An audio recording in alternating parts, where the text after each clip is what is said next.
Let me know if this sounds familiar. You hit the gym consistently 3 to 4 times per week, maybe using a program such as 5x5 strong lifts or following the workout advice of a fellow jacked gym bro. After your workout, you make sure to get extra protein in with your double chicken Chipotle order. You prioritize sleep, getting 8 hours every night to ensure the gains fairy visits you. Your lifting journey is pretty damn optimized except for one important piece. You plain and simply don't look like you lift. That's right, you put in the effort, hit the gym hard, but look DYEL. Now the way you react to this is you blame your genetics and assume that everyone who looks good is on the sauce. Now this is something I hear time and time again as an online fitness coach, that you just don't have good lifting genetics. And I'm here to tell you the cold hard truth, which is you're probably doing something wrong. Now before you click off this video, this is actually great news. This means you don't actually have bad lifting genetics and are capable of making gains naturally. So if you put the work into the gym but aren't getting the results you want, then be sure to watch this video, since today I'm gonna go over 3 components that will help you start making gains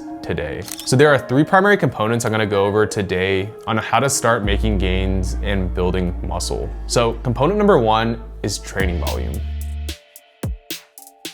The number 1 reason why a lot of people don't make gains is they don't train with enough training volume. Put simply, they just don't lift for long enough each workout at a high intensity. So what exactly is training volume? There are 2 components to this. So the first component is workout volume, and the second component is training volume. Breaking it down, workout volume can be summed up by a simple equation: number of sets times weight times reps. Now for simplicity's sake, let's just keep weight and reps constant and talk about the number of sets. Too often, a lot of beginner programs such as 5x5 strong lifts or 5-3-1 will include an adequate number of sets for compound movements such as squat, bench, deadlift, overhead press. However, they fail to program in enough volume for isolation movements. The truth of the matter is, to build a good physique, you need to do isolation movements, and you need to do a lot of them.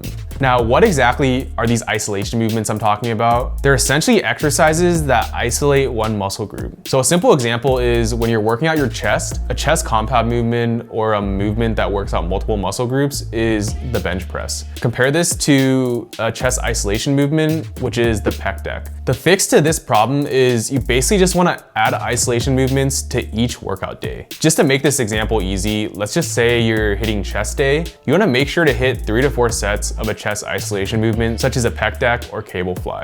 Now you wanna apply the same logic to other big muscle groups, so your back, quads, hamstrings. Pretty much think about any of the main movers of compound movements, and you wanna make sure you perform isolation movements for that muscle group. The next piece of the volume equation is training volume. So the reason I call out training volume is because there's a huge difference between training volume, which is productive volume, and junk volume, which is volume for volume's sake. I personally define training volume is any set that's RPE 6 or higher performed with good form. RPE stands for rate of perceived exertion. So this is on a scale of 1 to 10 and basically just measures how many more reps you could have done in that working set. So pretty much RPE 10 is 0 reps left in the tank. And then in this example, RPE 6 is 4 reps left in the tank.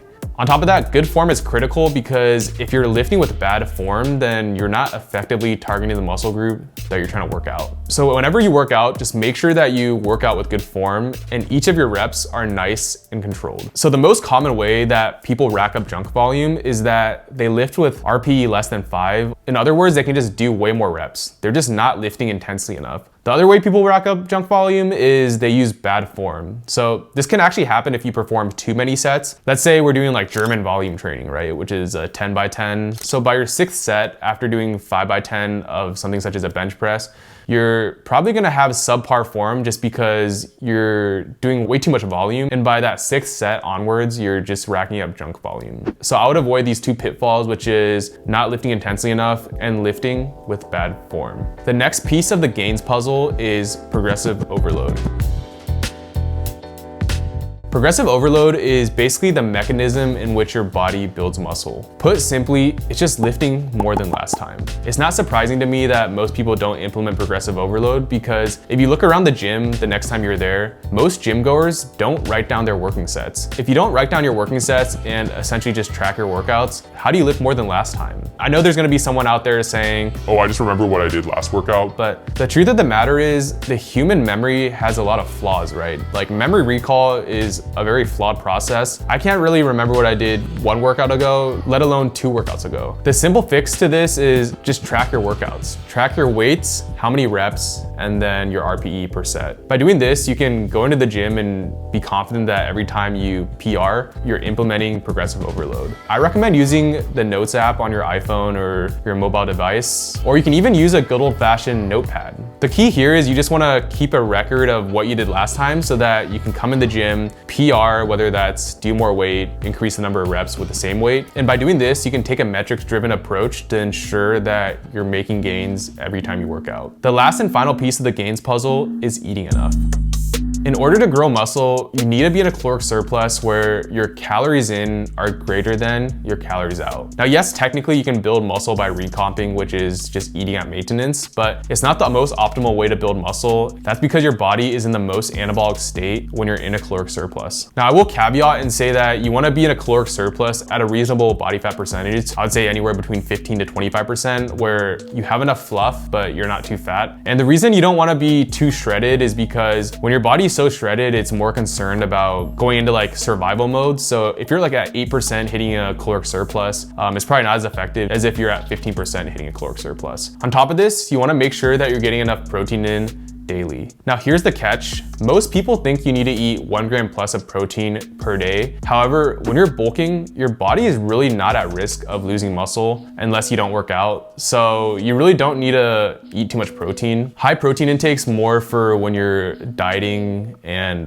your body is trying to hang on to all the muscle it has. So when you're bulking, I'd recommend just targeting 0.6 to 0.7 grams per pound of body weight of protein per day. And if you wanna be safe, you can target 0.8 to 1 gram per pound of body weight per day, but this is just dependent on personal preference. Some people don't like protein, and plain and simply eating protein is expensive. So just make sure that you're mindful of your protein intake and get enough in every day. And that's a wrap. Just to recap, basically in order to start making gains and riding the gains train, you wanna do 3 things. The first thing is you wanna make sure you're getting enough training volume in. What I recommend is hitting isolation movements and then doing so with good form. The next thing is you wanna implement progressive overload. The easiest way to do this is to track your workouts on something such as your Notes app and then aim for PRs every time you go to the gym. The third thing you wanna make sure you're doing is eating enough. So you wanna be in a caloric surplus and then getting enough protein in. So I recommend targeting 0.6 to 0.7 grams per pound of body weight per day. So then if you check off all 3 components, you'll start making gains and riding the gains train.